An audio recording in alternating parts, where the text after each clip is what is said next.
మీకు కానీ మీ ప్రభుత్వానికి కానీ కేటీఆర్కి సంబంధించి కేసీఆర్కి సంబంధించి హరీష్ రావు గురించి అక్రమాల గురించి అన్ని వివరాలు ఉన్నాయని చెప్తున్నారు. మంత్రులు అదే పదే చెప్తున్నారు. ఇంతవరకు ఏడాది కాలం అయిపోయింది, కనీసం ఒక చర్య, ఒక నోటీసు, ఒక అరెస్టు ఏం చేయకుండా ఉంటుందని అంటే ఇది మీ మధ్య క్విడ్ ప్రోకో నడుస్తున్న అనుమానం కూడా వచ్చే అవకాశం ఉంది. మెథడ్ ఇన్ మ్యాడ్నెస్, మెథడ్తోనే చేయాలా.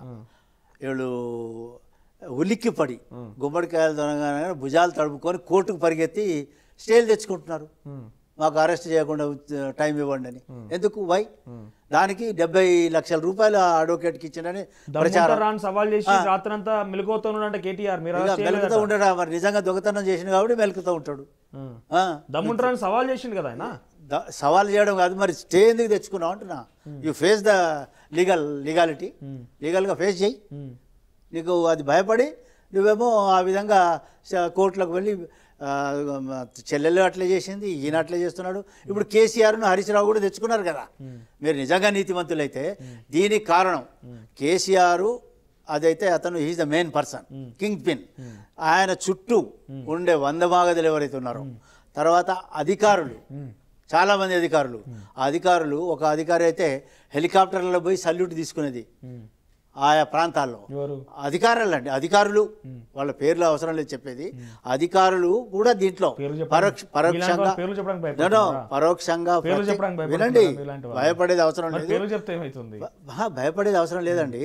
వాళ్ళు ఈరోజు పరోక్షంగా కానీ ప్రత్యక్షంగా కానీ కేసీఆర్ను కనుక సమర్థించి ఉంటే, కేసీఆర్కు సహకరించి ఉంటే వాళ్ళ మీద కూడా చర్యలు తీసుకోవాలా ఆ అధికారులు ఎవరైతే ఉన్నారో. కేసీఆర్ కేటీఆర్ కూడా ఒక సందర్భంలో మాట్లాడుతూ రేవంత్ రెడ్డి తీసుకునే నిర్ణయాలు కూడా మాకే ముందు తెలుస్తున్నాయి, వాళ్ళ మంత్రివర్గంలో లేకపోతే వాళ్ళ దగ్గర ఉన్న వ్యక్తులు మాకు సమాచారం అందిస్తున్నారని బహిరంగంగా చెప్పిండు ఆయన. ఈ ప్రభుత్వంలో ఉన్న వ్యక్తులు ఇక్కడ తీసుకునే నిర్ణయాలు కేసీఆర్కి ఎట్లా తెలుస్తున్నాయి? ఎవరు ఆ వ్యక్తులు? ఎవరు? ఇది కూడా కేసీఆర్ కాన్స్పిరసీ.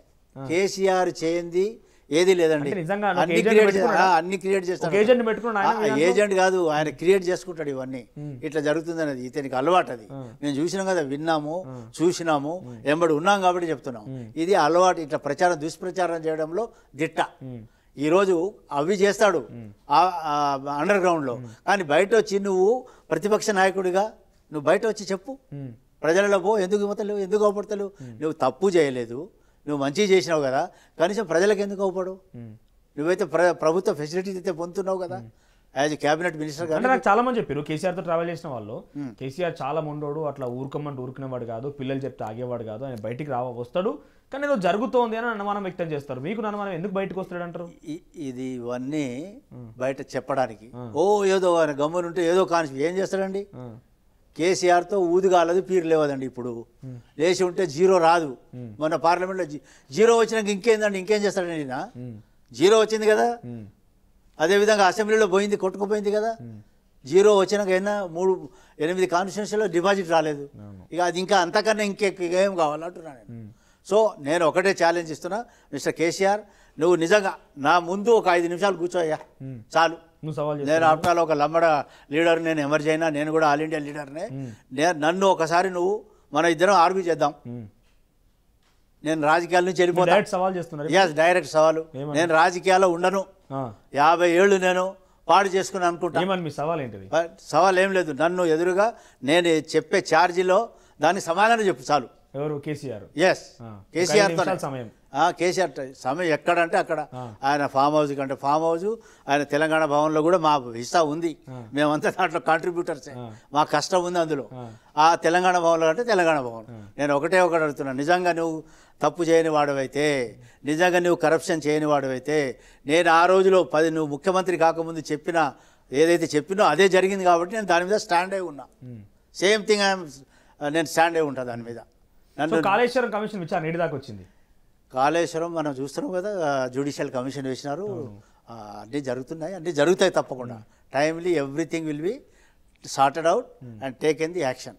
అదే అందుకని ఈ సందర్భంగా నేను ఈ ప్రభుత్వాన్ని, తెలంగాణ మరి ఇందిరమ్మ రాజ్యము ప్రజా పరిపాలన, నేను ఈ ప్రభుత్వాన్ని, రేవంత్ రెడ్డి గారిని రిక్వెస్ట్ చేస్తున్నా, కేసీఆర్ అనేవాడికి ఎలాంటి మోకా ఇవ్వకూడదు.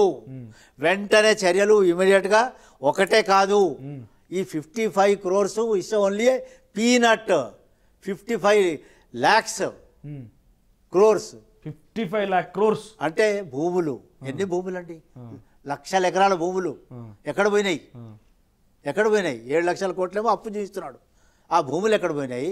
ఈ డబ్బు ఎక్కడ పోయింది? అది కాకుండా ఎస్సీ ఎస్టీలకు వచ్చినటువంటి స్పెషల్ నిధులు, కేంద్రం నుంచి వచ్చే నిధులు అన్నీ డైవర్ట్ చేసినాడు. ఏ ఒక్క కార్యక్రమానికి పెట్టలే, ఒక హాస్టల్లో సరి చేయలే, ఈ కన్వెన్స్ బాత్రూమ్స్ కానీ, తర్వాత ఎలక్ట్రిసిటీ కానీ, పర్మనెంట్ బిల్డింగ్స్ కానీ కూడా చేయలే. సో ఇట్లా ఎంత తెలంగాణను ఆగం చేసేసినాడు అన్ని రకాలుగా. సో దీని మీద నేను అందుకనే రేవంత్ రెడ్డి గారికి భయపడవలసిన అవసరం లేదు. రేవంత్ రెడ్డి గారికి, వారి టీంకి తెలంగాణ ప్రజలు వాళ్ళని తెచ్చుకున్నారు, కేసీఆర్ను కట్టడి చేసినారు. అయితే ఈయన మీద యాక్షన్ తీసుకోవాలని అంటున్నారు. ఐ టు అగ్రి, నేను కూడా అంటున్నా యాక్షన్. అయితే ఇప్పుడు వీళ్ళు పోయి కోర్టులలో పోయి తీసుకొస్తారు. మరి కోర్టులు కూడా ఆలోచించాలని నేను రిక్వెస్ట్ చేస్తాను. ఇంకొక విషయం, మొన్న మధ్య బడ్జెట్ ప్రవేశపెట్టినప్పుడు మొదటి బడ్జెట్ కాంగ్రెస్ పార్టీ ప్రభుత్వం వచ్చిన తర్వాత బడ్జెట్ పదులు వినడానికి వచ్చినటువంటి కేసీఆర్ కూర్చుని తర్వాత బయటకు వచ్చి చీల్చి చెండాడతా అని అన్నాడు. చీల్చి చెండాడతాడా?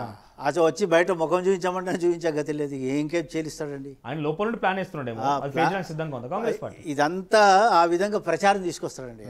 ఆయన ఏదో చేస్తాడు, ఆయన ఊరుకో ఉండడు. ఈయన ఏం ఊరుకో ఉండి ఏం చేస్తాడు? చేయాలి కదా, ఎలక్షన్లో చేయవలసి ఉండే. నిజంగానే కేసీఆర్ టచ్ చేసి అరెస్ట్ చేసే దమ్ము కాంగ్రెస్ పార్టీ దగ్గర ఉందా? టచ్ చేసేదేమండి, ఎప్పుడైతే అది ప్రూవ్ అవుతుందో దాని మీద చేసేస్తారు, తప్పకుండా చేస్తారు. కేటీఆర్ అరెస్ట్ అనగానే మొత్తం రాష్ట్ర వ్యాప్తంగా ఇప్పటికే షెడ్యూల్ వేసుకొని ఎక్కడెక్కడ ఏ నిరసన తెలపాలని ఒక ఆలోచన బీఆర్ఎస్ పార్టీ చేస్తాం, మీ నాయకులు చెప్తున్నారు. ఇంకొక విషయం, రాత్రి అంతా ఆయన అరెస్ట్ చేద్దామని సవాల్ చేసి ఆయన ఇంటి ముందు కొన్ని వేల మంది జనం ఉన్నారు. కేటీఆర్ అరెస్ట్ అంటేనే ఇంత చర్చ జరుగుతుంది, కేసీఆర్ అరెస్ట్ అంటే ఇంకెంత? ఏమీ కాదు, ప్రజలంతా పిచ్చోళ్ళు కాదు. తెలంగాణ ప్రజలు విజ్ఞులు కాకుంటే మొదటి అసెంబ్లీలో ఓడించి పార్లమెంట్లో 0 ఇవ్వరు. తెలంగాణ ప్రజలు విజ్ఞులు. తప్పకుండా ఇటువంటి ఈయన చేసినటువంటి కార్యక్రమాలని వాళ్ళకి తెలుసు. డెఫినెట్లీ ఇతని మీద నిఘా పెట్టినారు. ఇతను తిరిగి ఏమి చేయలేడనేది కూడా ప్రజల్లో వచ్చేసింది.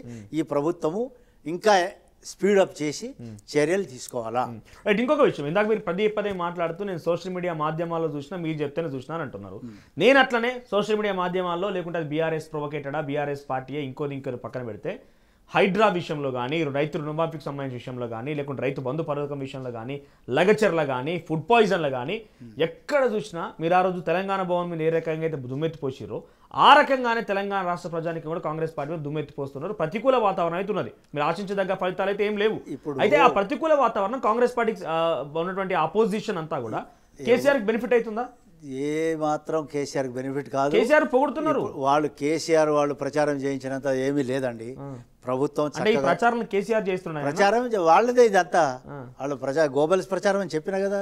కేసీఆర్ చేయనటువంటి పని ఏది లేదు, అన్ని చేస్తాడు ఆయన. కరప్షన్తో సహా, ఈ దుష్ప్రచారంతో సహా, గోబల్ ప్రచారంతో కూడా కేసీఆర్ చేయిస్తాడు ఇదంతా. ఎందుకు అంటే ఇతని దగ్గర డబ్బులు ఉన్నాయి, ఖచ్చితంగా మరి అవినీతితో సంబంధించిన డబ్బు ఉంది. కాబట్టి వాళ్ళు చెప్పినంత ఏదో దుమ్మెత్తి పోస్తున్నారు కాంగ్రెస్ ఆఫీస్ లేదు. Now it is calm and క్వైట్గా నడుస్తుంది. కరప్షన్కు ఆస్కారం లేకుండా ప్రతి ఒక్క మంత్రి కానీ, ఎమ్మెల్యేలు కానీ చాలా చక్కగా పనిచేస్తున్నారు. అసలైన తొలి వెలుగు. ఫాలో వాట్సాప్ @తొలి వెలుగు అఫీషియల్.